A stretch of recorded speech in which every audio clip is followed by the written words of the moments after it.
شکریہ جناب deputy speaker صاحب. کل دو اہم ایشوز پر بحث ہو رہی تھی. کوشش کی تھی کہ موقع ملے، لیکن بدقسمتی سے اس سنجیدگی کا جو ایشو تھا جو غیر سنجیدگی کی نظر ہو گیا. دونوں ایشوز، چاہے وہ احتساب چیئرمین احتساب کا ہو یا وزیرستان میں جو مسئلہ ہوا ہو. لیکن آج چونکہ 28 مئی ہے اور یوم تکبیر کے حوالے سے تقریریں آج بھی کی گئی ہیں، ہر سال کی جاتی ہیں. ریکارڈ کی درستگی کے لیے 28 مئی 1998 اس وقت میں چیف منسٹر تھا جناب اسپیکر صاحب، چاغی ایٹمی دھماکے کے لیے جس جگہ کو منتخب کیا گیا تھا، اس کو خوش قسمتی کہیں یا بدقسمتی کہیں، جس دن وہ دھماکے ہوئے، بینگ اے چیف منسٹر مجھے اعتماد میں بھی نہیں لیا گیا.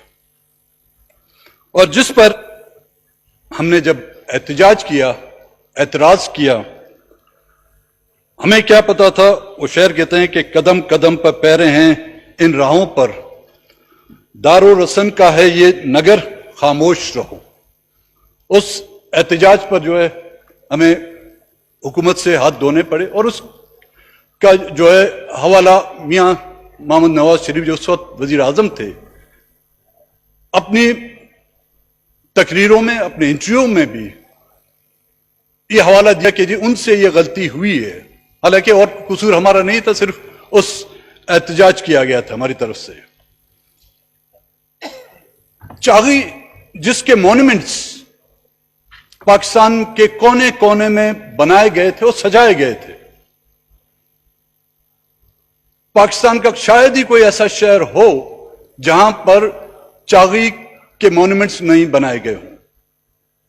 وہ دن اور آج کا دن، یہاں پر موجودہ وزراء بھی بیٹھے ہوئے ہیں، یہاں پر وزراء اعظم بھی اس کے بعد کئی گزرے، صدر پاکستان بھی گزرے.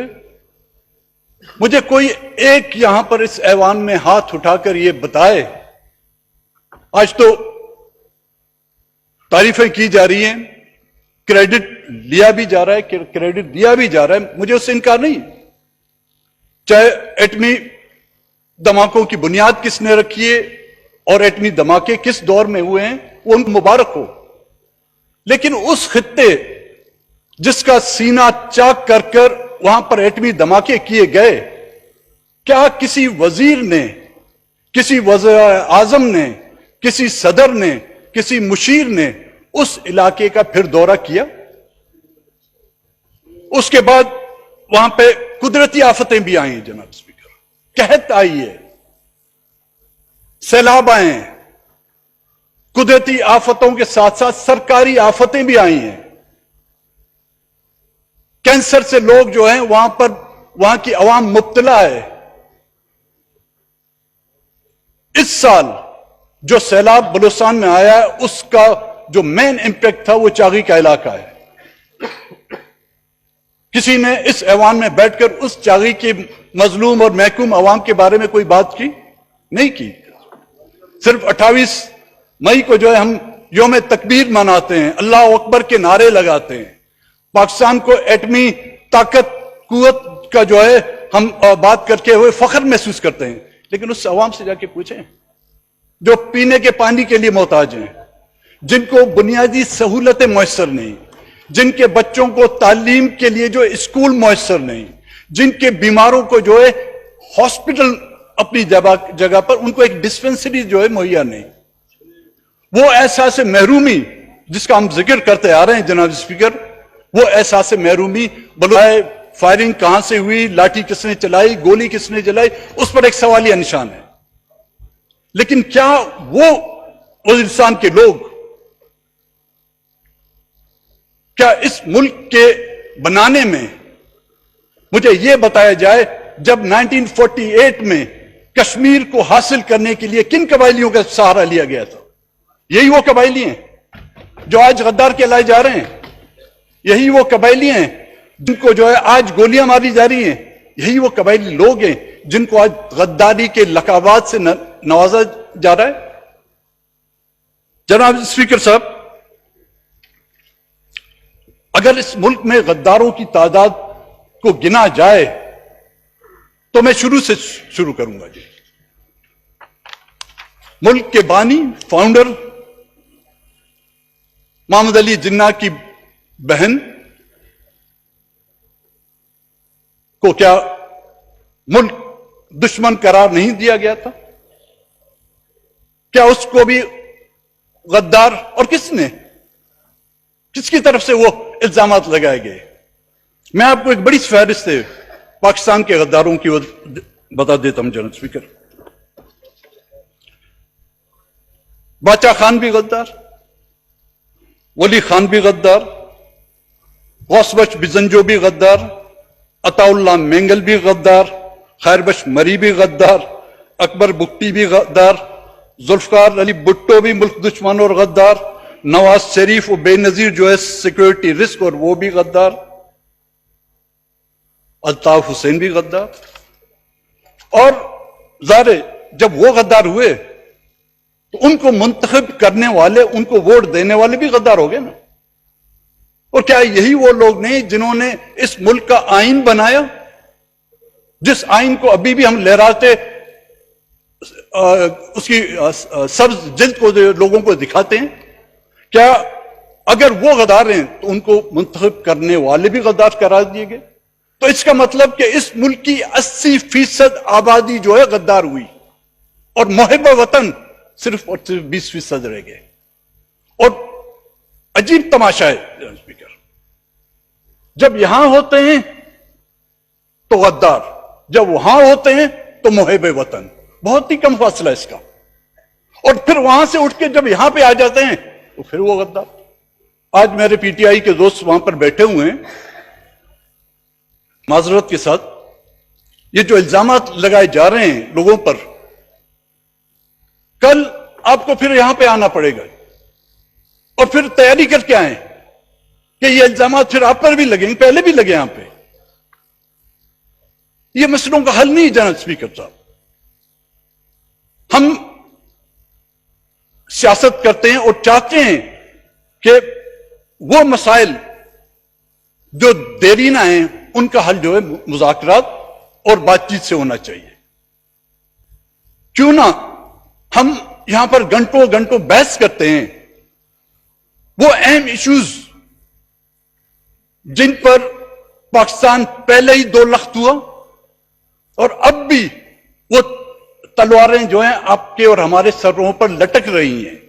ان کے لیے کوئی ایک دن مقرر کیا جائے، چاہے وہ بلوچستان کا مسئلہ ہو. میرے پشتون بھائی یہاں پر بیٹھے ہوئے ہیں، معذرت کے ساتھ، یہ گھڑی کا کانٹا جو ہے نا، یہ چانٹے کی صورت میں جب ہمارے سر پر پڑ رہا تھا خاموش تھے لوگ. اب وہ کانٹا جو ہے چانٹے میں تبدیل ہو کر اب وزیرستان اور خیبر پختونخوا کے لوگوں پر جو ہے پڑ رہا ہے. ہم سب کو جو ہے اس کو سیریس طریقے سے اس کو لینا ہوگا، سوائے اس کے کہ اس کو غیر سنجیدگی کے طور پر جو اس پر ہم باتیں کرتے رہیں. ایک دن مقرر کریں جناب اسپیکر صاحب، چاہے وہ فاٹا کا مسئلہ ہے، وزیرستان کا مسئلہ ہے، بلوچستان کا مسئلہ ہے، ان پر جو ہے سیر حاصل بحث کی جائے اور ایک پارلیمانی کمیشن بنایا جائے.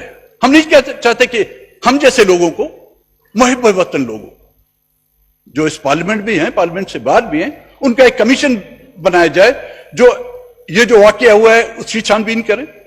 اور بلوچستان میں ہونے والے واقعات، افسوس کے ساتھ کہنا پڑتا ہے جناب ڈپٹی اسپیکر صاحب، کہتے ہیں کہ جی تبدیلی آ گئی ہے، بلوچستان میں واقعی تبدیلی آ گئی ہے. ایک زمانے میں نوجوانوں کو اٹھایا جا رہا تھا، پھر ترقی کی مراحل گزرتے گزرتے بوڑھوں کو اٹھایا جا رہا ہے. اب جو ہے ترقی اس حد تک پہنچ گئی کہ خواتین اور بچوں تک اٹھایا جا رہا ہے. تو اس کو میں نیا پاکستان کا نام دوں یا پرانا پاکستان کا نام؟ جناب اسپیکر صاحب، ان الفاظوں کے ساتھ کہ جن کو آج دہشت گرد کہا جاتا ہے، جن کو ملک دشمن کہا جاتا ہے، وہ اس شہر کے ساتھ وہ دہشت گرد بن جاتے ہیں جن کے گھر نہیں ہوتے، مسلسل جبر سے موسم دلوں میں ڈر نہیں رہتے. ان کے ساتھ آپ شفقت سے پیش آئیں. وہ بھی انہوں نے قربانیاں دی ہیں، اپنی ثقافت، اپنا نام، اپنا قومی تشخص جو ہے ہاتھ پہ رکھ کے ہوئے اس ملک میں شامل ہوئے ہیں. تو اس کے بدلے میں آپ سوچیں کہ افغانستان 1979 سے جو آج دن تک اس خطے میں جو کچھ ہوا ہے، اس کا نقصان کس کو ہوا ہے، اس کا بینیفیشری کون ہے؟ امریکن ڈالر جو آتے رہے افغانستان کی جنگ کی شکل میں، خیبر پختونخوا اور فاٹا سے ہٹ کر لوگ ارب پتی اور بلینر جا کے بنے ہوئے ہیں. ملک کے اندر اور بیرون ملک جو ہے انہوں نے جائیدادیں خرید لی ہیں. جتنے ان بینیفیشری کی قبریں نہیں ہیں، لیکن اس سے زیادہ ان مظلوموں کے جو ہے قبرستان بنے ہوئے ہیں ان علاقوں میں. ان کا قصور یہ تھا، ہر وقت ضرورت پڑی تو ان کو استعمال کیا گیا، ہر وقت ضرورت پڑتی ہے تو ان کا نام لیا جاتا ہے. جس طرح چاغی کا نام لیا گیا، جس طرح گوادر کا نام لیا جا رہا ہے، جس طرح ریکورڈ ڈیک کا نام لیا جا رہا ہے، لیکن وقت ضرورت کے بعد ان کو اس طرح پھینک دیا جاتا ہے جس طرح کہ آپ لوگوں نے ٹیشو پیپر کا استعمال کر کے ان کو سڑک پر پھینک دیا ہو. اس طرح سے ملک نہیں چلے گا.